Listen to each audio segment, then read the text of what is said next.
Hello বন্ধুরা, আমি শিউলি আর আমার কিচেনে আপনাদের সবাইকে স্বাগত। আজকে আমি আপনাদেরকে স্টেপ বাই স্টেপ ডোনাট বানিয়ে দেখাবো। একেবারে পারফেক্ট রেসিপি। যদি আপনি প্রথমবার বানাচ্ছেন তারপরও একেবারে পারফেক্ট বানিয়ে তৈরি করবেন, কোনো টেনশনের কারণ নেই। আর ডোনাটের জন্য যে আটাটা আমরা তৈরি করব সেটা দিয়েই আপনি চাইলে ব্রেড বা কুলচা বা ভটুরে যে কোনো কিছু বানাতে পারবেন। তো দেখে নিচ্ছি রেসিপি। এখানে আমি হাফ কাপ গরম জল নিয়েছি, একটু বেশি গরম জল। তার মধ্যে দিচ্ছি 2 চামচ চিনি। একটু বেশি গরম জল নিয়েছি যাতে চিনিটা গুলতে গুলতে আমাদের জলটা গুনগুনা গরম হয়ে যায়, মানে উষ্ণ গরম হয়ে যায়। তো এখন দেখুন চিনি গুলে গেছে আর জলটা এখন উষ্ণ গরম হয়ে গেছে। তো উষ্ণ গরম জলে এখন আমরা অ্যাড করব ইস্ট। এটা হচ্ছে অ্যাক্টিভ ড্রাই ইস্ট। তো আমি এখানে 2 কাপ ময়দা ব্যবহার করব, তার জন্য আমি অ্যাড করব এখানে 1.5 চামচ ইস্ট 2 কাপ ময়দার জন্য। মানে যদি 1 কাপ ময়দা হয় তাহলে মোটামুটি 1.25 চামচ, মানে এটা 4 চামচ, 1.25 চামচ আপনি ইস্ট ব্যবহার করবেন। ভালো করে মিশিয়ে এরকমই কিছুক্ষণের জন্য ছেড়ে দেব, আর ততক্ষণে আমরা ময়দাটা তৈরি করে নেব। ঢেকে দিয়ে রেখে দিচ্ছি। আর চলুন ময়দাটা আমরা চেলে নেব। একটা চালনি নিয়েছি আর তার মধ্যে দিচ্ছি আমি 1 কাপ ময়দা। আপনি চাইলে আটা দিয়েও করতে পারেন, আমি ময়দা দিয়ে করছি। ময়দাটা চেলে নিতে হবে অবশ্যই, তাহলে রেজাল্টটা খুব ভালো আসে। 2 কাপ ময়দা আমি চেলে নিচ্ছি। ময়দাটা চেলে নেওয়ার পরে একটুখানি আমাদের নুন অ্যাড করতে হবে। নুনটা আমি জলের মধ্যে দিলেও পারতাম, কিন্তু এখানে দিলেই বেস্ট রেজাল্টটা হয়। আমি আধা চামচের মতো নুন অ্যাড করছি। ভালো করে মিশিয়ে নিয়ে যে জলটা আমরা তৈরি করে রেখেছিলাম, ও হ্যাঁ, একটা কথা বলতে ভুলে গেছি যে জল বা দুধ যে কোনো একটা দিয়েই বানানো যায়। আমি জল দিয়ে বানিয়ে দেখাচ্ছি, আপনি চাইলে দুধও ব্যবহার করতে পারেন। আর এইভাবেই মানে উষ্ণ গরম দুধের মধ্যে আপনাকে ইস্টটা মেশাতে হবে। তো এই হচ্ছে আমাদের ইস্টের টেক্সচার। এখন এই জলটা আমি পুরোপুরি দিয়ে দেব, কারণ আটাটা মাখতে যতটা জল আমার দরকার তার থেকে কমই জল নিয়েছি। কমই জল নেবেন, সেটাই হচ্ছে ভালো। তো আধা কাপের মতো জল নিয়েছিলাম, পুরোটা জল দিয়ে দিয়েছি। আর তারপরে আরও একটু জল আমি উষ্ণ গরম করে নেব। এখন আমি হাত দিয়ে আটাটাকে মাখবো, আর অল্প অল্প করে জল অ্যাড করব যতটা লাগে। এটা উষ্ণ গরম জল। আটাটা যখন মাখা হয়ে গেছে কিন্তু হাত থেকে ছুটছে না, তখন আমি এর মধ্যে দিচ্ছি মোটামুটি 2 থেকে 2.5 চামচের মতো তেল, রিফাইন্ড তেল। এটা তেল দিয়ে এখন মেখে সুন্দর একটা স্মুথ ডো তৈরি করব। তেল দিয়ে মাখতে একেবারেই অসুবিধা হয় না। দেখুন একটা ডো তৈরি হয়ে গেছে সুন্দর।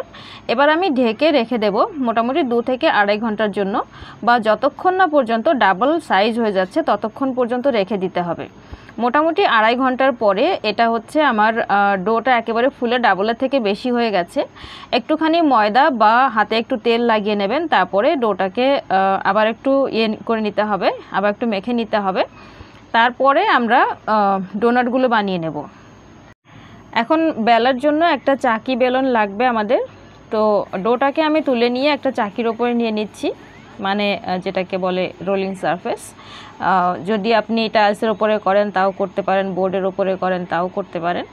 তো 2 কাপের ডোটা আমি 2 ভাগে ভাগ করব, কারণ চাকিটা তো ছোট, অতটা তো বড় নয় তাই।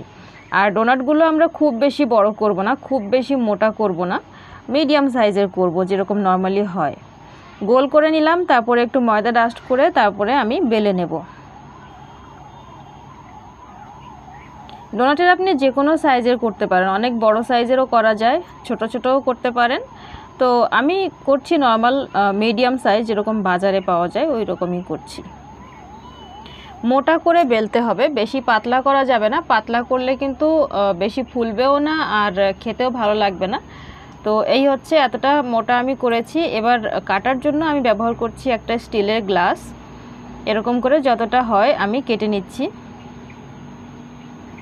আর যেহেতু আমাদের ডোনাটের শেপটা মেন ব্যাপার আছে, তো তার জন্য মাঝখানে একটা কিছু দিয়ে কাটতে হবে, কারণ মাঝখানে যদি কাটা না হয় তাহলে এটা একেবারে ফুলে পুরির মতো হয়ে যায়। তাই মাঝখানে একটা ছেদ অবশ্যই করতে হবে। তো তার জন্য আমি ব্যবহার করছি এই বোতলের ঢাকনা। এটা দিয়ে আমি মাঝের অংশটা কেটে নেব, তাহলে ডোনাটের সাইজটা একেবারে পারফেক্ট হয়ে যাবে।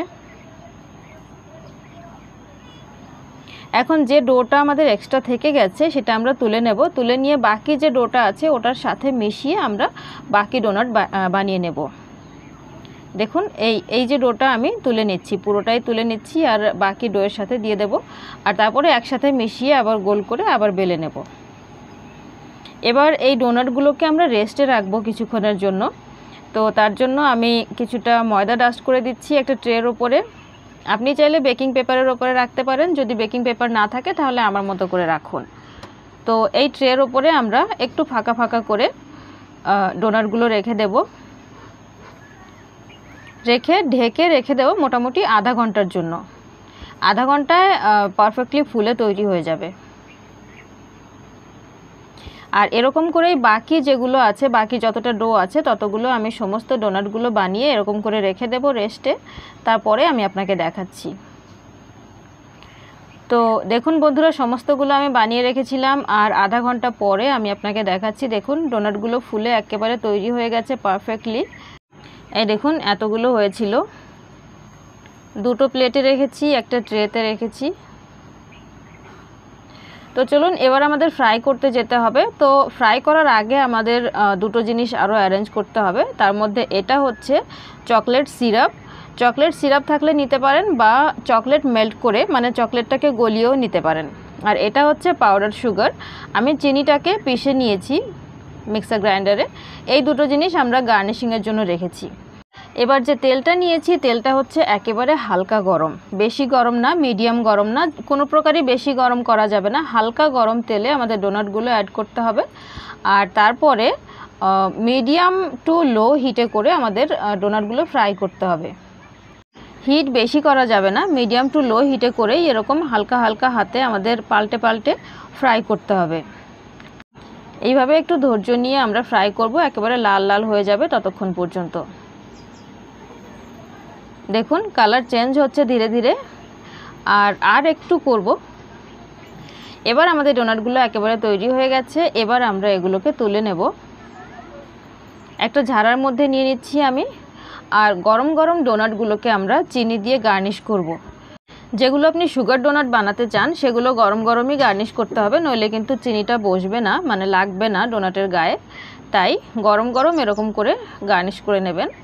আর চকলেট ডোনাট যদি বানাতে চান তাহলে ডোনাটটা একটু ঠান্ডা করে নেবেন, তারপরে চকলেটটা কোট করবেন। আমার মেয়ে সুগার ডোনাট খুব পছন্দ করে, তাই আমি সুগার ডোনাটই বেশিরভাগ বানাবো। তবে একটা আমি চকলেট ডোনাট আপনাকে বানিয়ে দেখাচ্ছি।